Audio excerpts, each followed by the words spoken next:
Hello friends, मैं सुमित वर्मा और स्वागत है आपका अपने यूट्यूब चैनल स्टडी फॉर गोल में। और आज हम पढ़ने वाले हैं अर्थमेटिक प्रोग्रेशन अर्थात समांतर श्रेणी। समांतर श्रेणी के बेसिक्स को आज हम इस वीडियो में कंप्लीट करेंगे और इनसे संबंधित जो क्वेश्चन है वो हम अगले पार्ट में देखेंगे। तो आज आपके लिए वीडियो इंपॉर्टेंट क्यों है? देखिए, अर्थमेटिक प्रोग्रेशन के जितने भी क्वेश्चंस आपको करने हैं या समांतर श्रेणी से जितने भी क्वेश्चंस आपको करने हैं, तो सबसे पहले उसका बेस आपको आना चाहिए और उसी बेस के लिए आज की ये जो वीडियो है वो आपके लिए काफ़ी इंपॉर्टेंट रहने वाली है। तो चलिए ज़्यादा देरी ना करते हुए समझते हैं अपने बेसिक्स को। देखिए, अर्थमेटिक प्रोग्रेशन अर्थात समांतर श्रेणी है क्या ये? तो सिंपल सी बात है, समांतर श्रेणी का मतलब है जब भी कोई पद जैसे कि 2 है, 4 है, 6 है, 8 है, इस तरीके से चल रहा है, जब भी कोई पद अपना इक्वल ही पार्ट बढ़ता है। कितने पार्ट्स बढ़ते हैं? अपने इक्वल ही पार्ट, मतलब जो उसके बीच में जो गैप है वो इक्वल रहना चाहिए, अपने इक्वल गैप के अकॉर्डिंग बढ़ता है। हर पार्ट का जो गैप आएगा वो कैसा आएगा? इक्वल आएगा। इसका भी 2 आ रहा है, इन दोनों का गैप भी कितना है? 2 आ रहा है, इन दोनों का गैप भी कितना है? 2 आ रहा है। तो जब कोई इक्वली गैप से बढ़ता है तो उसी को हम कहते हैं एपी अर्थात समांतर श्रेणी। श्रेणी का मतलब ये श्रेणी हो गई, आपको कोई भी सीरीज दे देंगे, श्रृंखला दे देंगे, श्रेणी दे देंगे, ठीक है। और समांतर का मतलब हो गया उसका जो बढ़ना है वो इक्वल गैप पे बढ़ना है। जैसे कि अगर मैं छलांग लगाता हूँ, मैंने पहले 2 कदम की छलांग लगाई, फिर 2 कदम की छलांग लगाई, तो मेरा हर में जो गैप होगा वो 2-2 कदम का आ रहा है। अगर मेरा गैप 2-2 कदम का है तो इसका मतलब मैं जो छलांगे लगा रहा हूँ वो समांतर श्रेणी में लगा रहा हूँ। लेकिन पहले मैंने 1 गैप की छलांग लगाई, फिर मैंने 2 गैप की लगाई, तो ऐसी कंडीशन में वो जो छलांग होगी वो समांतर श्रेणी में नहीं होगी। जैसे कि अगर मैं ये कहना चाहूँ कि पहले 2, फिर 4, फिर 6 और मान लिया फिर 7, तो इनका गैप कितना है? 2, इनका गैप कितना है? 2 और इनका गैप कितना है? 1। तो क्या ये गैप हर जगह इक्वल है? तो आप कहेंगे नहीं। अगर ये इक्वल नहीं है तो ये एपी भी नहीं होगी, तो ये एपी भी नहीं होगी अर्थात अर्थमेटिक प्रोग्रेशन या समांतर श्रेणी भी नहीं होगी। यहां तक पहली बात क्लियर है। सेकंड बात जो है वो है डी। डी को क्या कहते हैं? डी को कहते हैं डिफरेंस या कहते हैं सार्व अंतर, या कहते हैं सार्व अंतर। क्लियर है? अब ये सार्व अंतर निकालते कैसे? देखिए, ये सार्व अंतर निकालते हैं d is equal to n minus an minus an minus 1। देखिए है क्या, इतने जो ये लिख रहा है ना, इस तरीके से याद करने की आवश्यकता नहीं है आपको सिंपली कैसे याद करना है कि d निकाला जाता है एक अगले पद में से पिछले पद को माइनस करके। क्या? नेक्स्ट टर्म में से किसी भी उसकी प्रीवियस जो टर्म होगी उसको माइनस करके d निकाला जाता है। कैसे? देखिए, जब मैंने ये 2 निकाला तो मैंने क्या किया? क्या मैंने 2 माइनस 4 किया? तो नहीं। क्यों? क्योंकि फिर तो माइनस 2 आता। तो मैंने क्या किया? ये जो टर्म निकली तो मैं आप कहोगे 4 में से 2 घटाया तभी तो 2 आया है, हाँ या ना? इसका मतलब मैं इस वाले टर्म में से इस वाले टर्म को माइनस कर रहा हूँ, ठीक है। इस वाले टर्म में से इस वाले टर्म को माइनस कर रहा हूँ, 6 में से 4 को माइनस कर रहा हूँ तभी तो 2 आ रहा है, 7 में से 6 को माइनस कर रहा हूँ तभी तो 1 आ रहा है, ठीक है। तो इसका मतलब क्या होता है? इसका मतलब और कुछ नहीं होता, एक नेक्स्ट टर्म में से एक पहले टर्म को माइनस करना होता है। जैसे कि मैं अभी आपको समझा भी देता हूँ। देखिए, जैसे कि अगर मैं यहाँ पर a फिफ्थ लिखता हूँ, n की जगह कितना लिखता हूँ? 5th, तो a फिफ्थ में से मुझे क्या माइनस करना पड़ेगा? a फिफ्थ माइनस 4, -1 आ गया तो ये क्या आ जाएगा? a4 ही आ जाएगा। तो इसका मतलब मैंने 5वें पद में से कितना माइनस करूंगा? 1। 5वें पद में से चौथा ही माइनस करना पड़ेगा क्योंकि यहाँ -1 है, यहाँ पे -1 है। अगर यहाँ मैं 10 लिखता तो ये 10 - 1, तो 10वें पद में से 9वां, 10th टर्म में से 9th टर्म को माइनस करके d निकालते हैं, ठीक है। तो एक नेक्स्ट टर्म में से एक प्रीवियस टर्म को माइनस करके d निकाला जाता है। यहां तक आपकी d बात, ये वाली d मतलब डिफरेंस मतलब सार्वंतर बात क्लियर हो गई, ठीक है। थर्ड पॉइंट देखते हैं।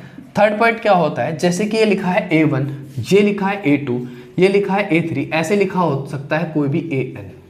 जो a1 होता है इसका मतलब ये है, इसको हम a भी लिख सकते हैं, ठीक है। a जो होता है वो a1 है, इसका मतलब ये कौन सा है? ये फर्स्ट टर्म है, पहला पद है। कौन सा टर्म है ये? आप कहेंगे पहला पद है। बात क्लियर है? यहाँ पे आप कह सकते हैं इसको फर्स्ट टर्म, ठीक है। अच्छा, अगर ये दूसरे टर्म पे हो, जो दूसरे नंबर पे है वो तो आप कहेंगे सेकंड है, तीसरे पे है तो थर्ड है, चौथे पे होगा तो फोर्थ होगा, 5वें पे होगा 5th होगा। क्लियर है? ठीक है। तो यहां से हम एक चीज और सीखने वाले हैं। क्या होता है? अगर ए एन है तो ये ए प्लस एन माइनस वन और ये डी होता है। ये क्या होता है, कैसे होता है, ये भी जानेंगे। ठीक है, तो यहाँ तक तो मैंने आपको केवल और केवल डी के बारे में बताया कि डी क्या होता है, डिफरेंस कैसे निकालते हैं हम। ठीक है, और दूसरी चीज, डिफरेंस हमेशा इक्वल होना चाहिए तभी वो एपी कहलाएगी। अगर डिफरेंस इक्वल नहीं होगा तो वो एपी नहीं कहलाएगी। दूसरी चीज मैंने बताई आपको कि पहले नंबर पे होगा A1, दूसरे पे होगा A2, तीसरे पे होगा A3, 100वें पे होगा, यहाँ पे मैं लिख दूँ A100, तो इसका मतलब ये कौन सा पद है, 100वां पद है। ठीक है, तो आपको अगर कल को बोला जाए 25वां पद निकालो तो इसका मतलब कौन सा टर्म होगा, वो A25। फिर उसके बाद मैंने एक फॉर्मूला डिस्कस किया जो होता है AN बराबर A प्लस N माइनस 1 और D। अभी हम इस फॉर्मूले को समझेंगे और जानेंगे आखिरकार ये है क्या। देखिए, जो मैंने फॉर्मूला लिखा था वो लिखा था AN बराबर A प्लस N माइनस 1 और D। ये फॉर्मूले की जरूरत हमें पड़ी क्यों पड़ी इसकी जरूरत? तो देखिए, अगर मैं आपको एक क्वेश्चन दूं, मैं कहूंगा 2 है 4 है 6 है, ठीक है, 2 है 4 है 6 है और ऐसे चल रहा है, और मैं कह रहा हूं इसका 10वां पद निकालें, तो आप कहेंगे 2 4 6, इसमें गैप का 2 का आ रहा है, तो 10वां पद मेरा कितना हो जाएगा, 20 हो जाएगा। हाँ या ना? आप उंगली पे कर लेंगे, 2 एकम 2, 2 दूनी 4, 2 3 6, 2 चौक 8, ऐसे चल के और 20 हो जाएगा। तो आप कहेंगे 8 10 तो 20 आ जाएगा, मैं तो ऐसे ही बता सकता हूँ। लेकिन मैं कह रहा हूँ अच्छा मेरे को पूछना है कि A99 क्या होगा, अब बताओ जरा, क्या अब बता सकते हो आप? नहीं।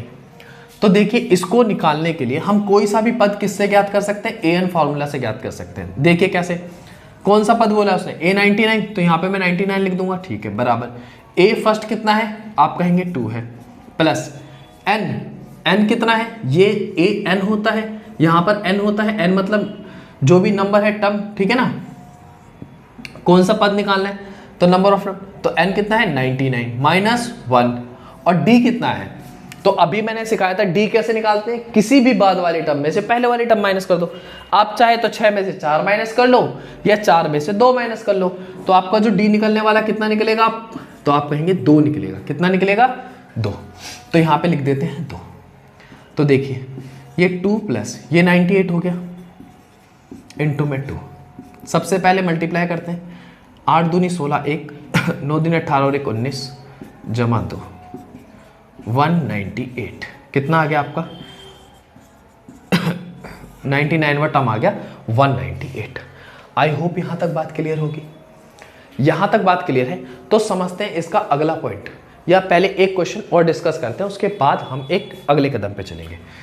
तो देखिए, एक क्वेश्चन और है, जैसे कि मान लीजिए आपको कोई दे रखी है AP, क्या दे रखी है आपको, AP दे रखी है, 6 12 18 ऐसे चल रहा है, और उसने पूछा आपसे 20वां पद।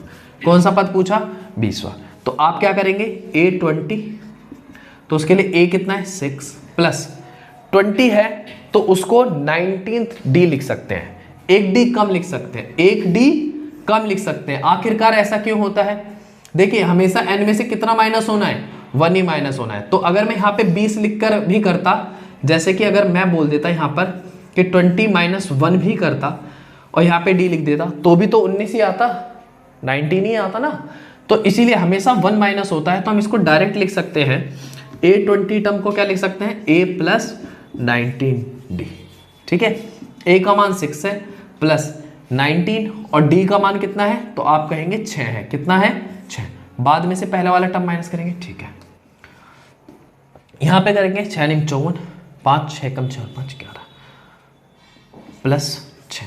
ठीक है, करेंगे फर्दर से सॉल्व करेंगे तो 120 आ जाएगा। कितना आ जाएगा, 120, और यही इस प्रश्न का उत्तर है।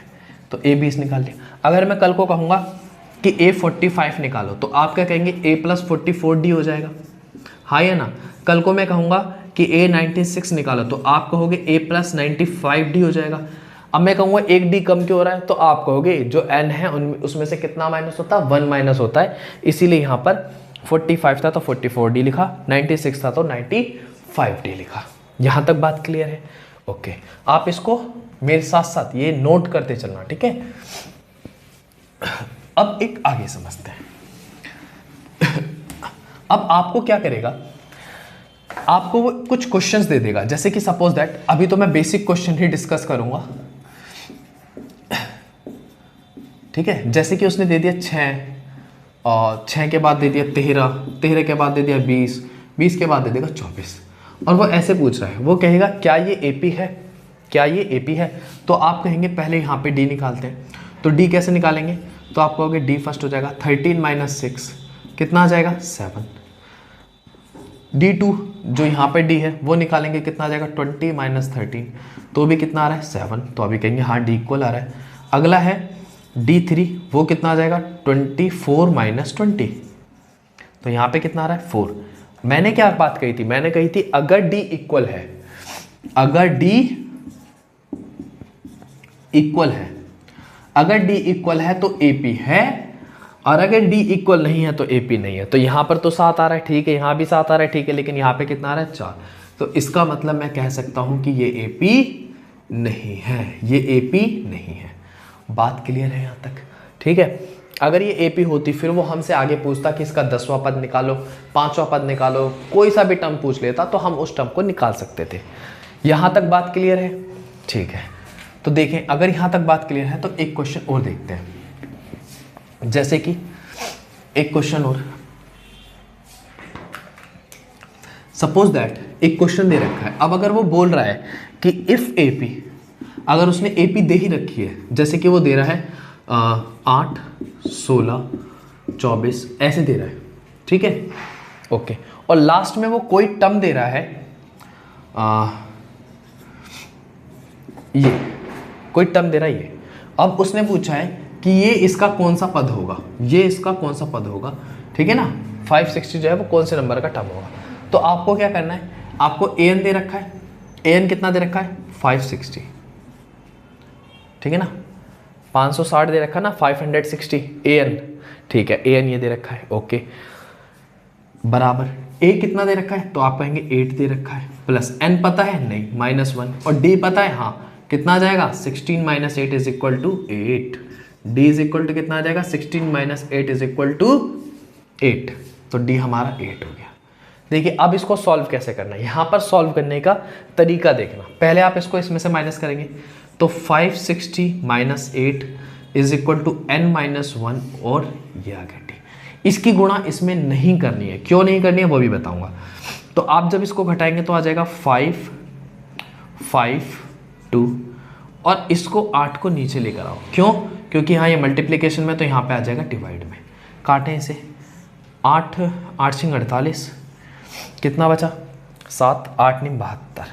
ये माइनस का 1 इधर आके कैसा हो जाएगा, आप कहेंगे प्लस का हो जाएगा, बराबर n। तो n बराबर कितना आ जाएगा 70, n बराबर कितना आ जाएगा 70, और जो कि आपका उत्तर है।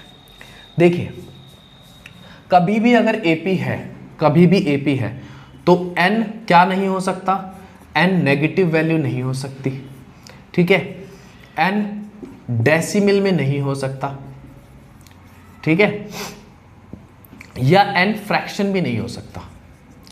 फ्रैक्शन को जब सिंप्लीफाई करोगे तो डेसिमल बनेगा, अगर वो फ्रैक्शन डेसिमल वाला है तो वो फ्रैक्शन में नहीं होगा।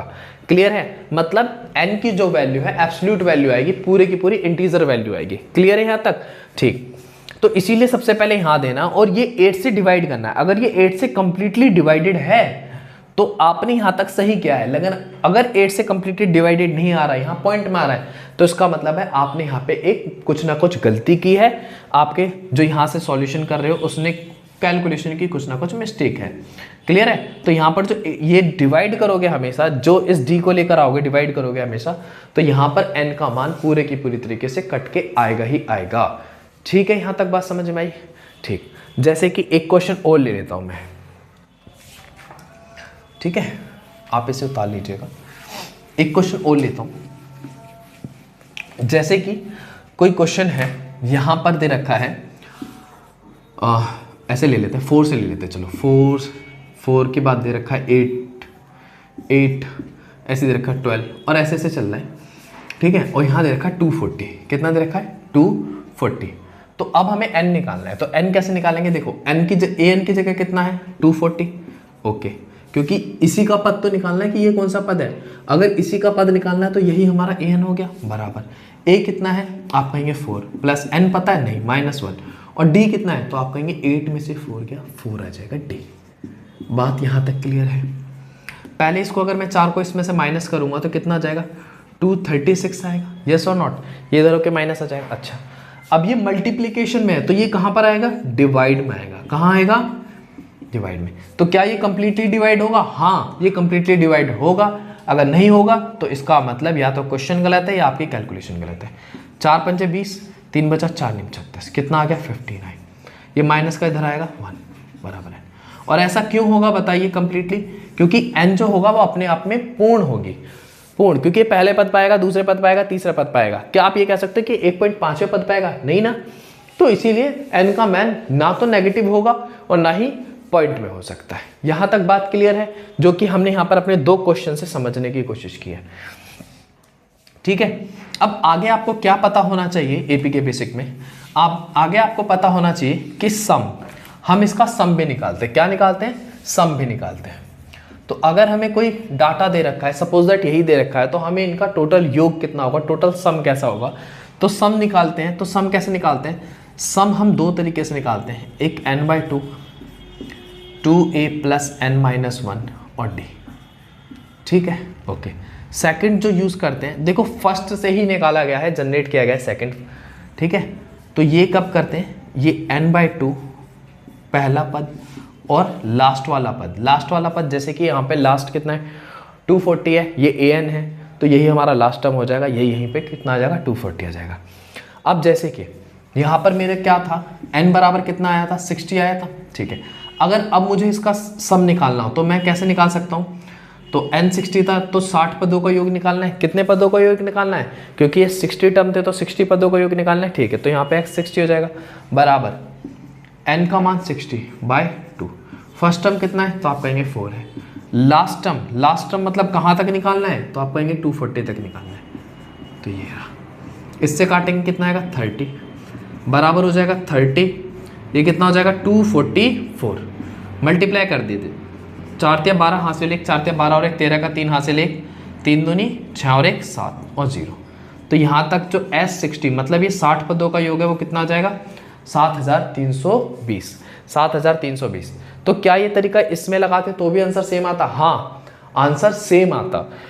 लेकिन ध्यान रखिए, अगर हमें पहला टर्म पता है और लास्ट वाला टर्म पता है तो हमें अपने टाइम को बचाने के लिए किसको लगाना पड़ेगा? हमें आप अपने टाइम को बचाने के लिए छोटा तरीका लगाना पड़ेगा, जिससे कि हम सवाल के आंसर जो हैं वो मिनटों में दे पाए और अपना टाइम बचा पाए। क्योंकि एग्जाम में हमारे पास क्या नहीं होगा? टाइम नहीं होगा। देखिए, अगर आप इसे बड़े से कहेंगे तो बड़े वाले फॉर्मूले से भी निकाल सकते हैं। ठीक है ना, वो भी फॉर्मूला सेम ही है। यहाँ पर n हमने कितना निकाला था? 60 निकाला था। ठीक है, ओके।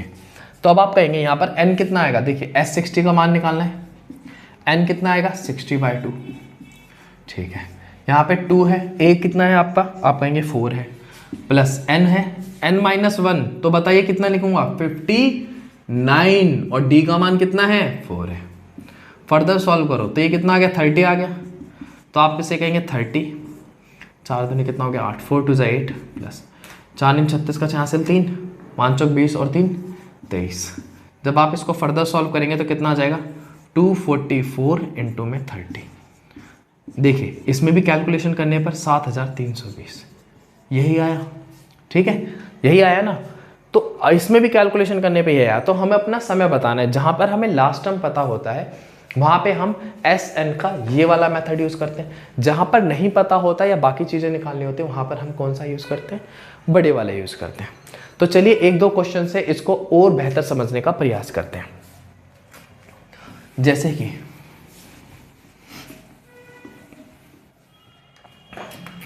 सपोज दैट आपको क्वेश्चन दे रखा है 7, 14 और 21 और ऐसे चल रहा है, और यहाँ पर दे रखा है 140।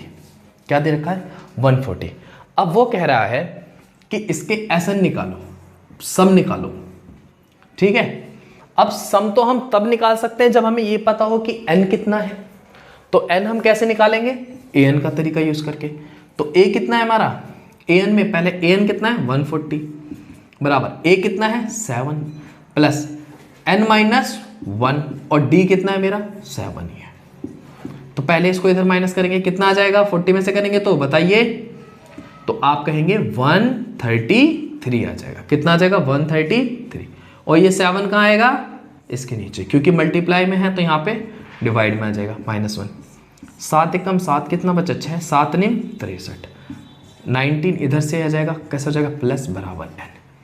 तो कितना हो गया 20 बराबर n। n का मान कितना आ गया 20 आ गया। अब बताइए आपको 20वें पद का निकालना है, मतलब S20 निकालना है। तो S20 के लिए अब हमारे पास लास्ट में तो कौन सा लगाएंगे, बड़े वाला है छोटे वाला, तो आप कहेंगे छोटे वाला। तो S20 हो गया बराबर 20/2। फर्स्ट टर्म कितना है 7 और लास्ट कितना है 140। कितना है 140।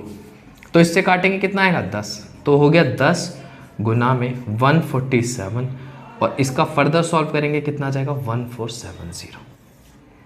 1470 और यही इस प्रश्न का उत्तर है। तो देखिए हमने यहाँ पर an का फॉर्मूला डिस्कस किया और sn का फॉर्मूला डिस्कस किया और यहाँ तक अपने बेसिक को समझने की कोशिश की है। अभी हमारा एक तरीका और रह रहा है, अभी हम उसको भी डिस्कस कर लेते हैं। जैसे कि देखिए कभी कभी क्या होता है, सपोज दैट कि कभी कभी सवालों को ऐसे दिया जाता है कि कोई क्वेश्चन दे रखा होगा, जैसे कि 4 दे रखा है, 8 दे रखा है, ठीक है, 12 दे रखा है, इस तरीके से चल रहा है। और ये चल रहा है आपका ले सकते हैं आप 120 तक, ठीक है, ओके। अब वो ये कहेगा कि लास्ट के टर्म से, ठीक है ना, हमें कहेगा छठा पद बताओ, ठीक है ना, 6th टर्म बताओ, 6th term from the last, from the last. भाई अंतिम पद से कैसे हम छठा पद निकालें, मतलब यहां से 6th टर्म नहीं निकालना बल्कि पीछे से निकालना है कि पीछे से 6वें नंबर पे कौन सा आएगा। तो हम उसको कैसे निकालते हैं, देखिए अगर हम यहां पर an निकाल रहे हैं, लेकिन ये कहां से निकालते हैं, फ्रॉम लास्ट। कहां से निकालते हैं, फ्रॉम लास्ट, लास्ट से निकालते हैं। तो ऐसी कंडीशन में लगाते हैं l माइनस n माइनस 1 और d। क्या लगाते हैं, l माइनस ब्रैकेट में n माइनस 1 d। अब आप मुझे बताइए l कितना है, तो आप कहेंगे 120 है, ओके। माइनस कौन सा पद निकालना है 6th, तो 6 माइनस 1 कितना हो जाएगा 5। और d कितना है, तो आप कहेंगे d तो 4 है, d कितना है 4 है, ठीक है। तो 5 चौक कितना हो जाएगा 20 और माइनस यहाँ पर हो गया 120। तो आंसर कितना आ जाएगा 100। 100th जो होगा वो लास्ट से कौन से नंबर पे आएगा, 6वें नंबर पे आएगा। तो यहाँ तक हमने अपना an और d क्या होता है, sn के फॉर्मूले को और लास्ट से कैसे निकालते हैं उनको समझने की कोशिश करिए। और यही आपका बेसिक है, जिस पर अब आपकी जो पूरी एपी है इसी पर बेस्ड होगी। हम इन्हीं फॉर्मूले का प्रयोग करेंगे और अपने क्वेश्चंस को देखना कितनी आसानी से और मिनटों में उड़ा देंगे, ठीक है। तो आई होप आपको ये वीडियो पसंद आया। अगर आपको ये वीडियो पसंद आया है तो प्लीज़ लाइक करें, शेयर करें और सब्सक्राइब करना बिल्कुल ना भूलें। Thank you guys.